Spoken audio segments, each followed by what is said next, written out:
So friends, today we will be discussing about the requirement for parallel operation of incoming alternator. Now, what are the requirements for the parallel operation of incoming alternator?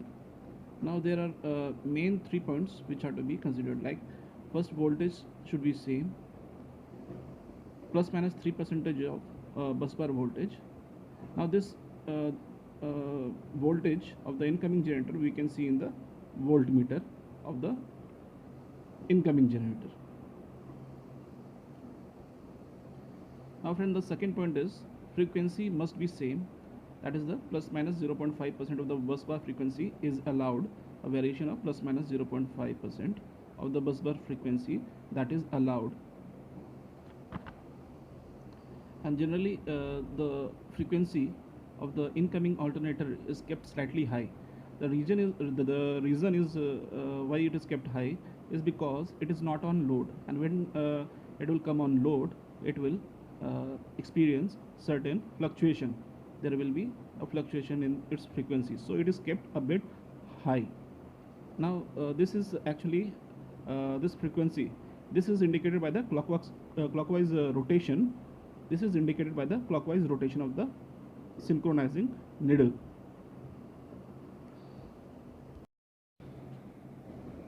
Now friends, the third point is the phase angle matching. Now phase angle matching and the phase sequence both are two different terms. So whenever it is asked that what are the requirements of parallel operation for an incoming alternator, then we must say that the first 2 points I have already mentioned. The third point is we must say that phase angle must be matched with the busbar voltage. Now friends, what is this phase angle matching? Now the phase angle matching, I'll just explain it. Corresponding phases of incoming alternator and the busbar. Now for example, the R phase of the incoming alternator and the R phase of the busbar should not have any phase difference. The R phase of the incoming alternator and the R phase of the busbar should not have any phase difference between them. Now this is where it is indicated. So where this is indicated? Now this is indicated by the 12 o'clock position of the needle of the synchroscope needle. So this is the R phase, this is the Y phase and B phase of the incoming alternator, and this is the R phase, Y phase and B phase of the busbar. So this and this should be matched. There has to be no phase angle difference. It should overlap with this one, then only. And this is how this is indicated.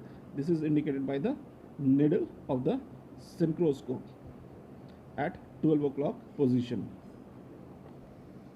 Now let us understand the concept of 12 o'clock position. Actually what happens at 12 o'clock, the R phase gets superimposed, means it is superimposed over R phase. There is no phase angle difference.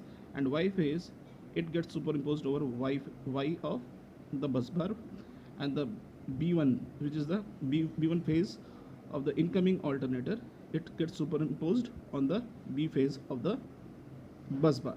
So at this 12 o'clock, both the all the phases of the incoming alternator being superimposed over the busbar.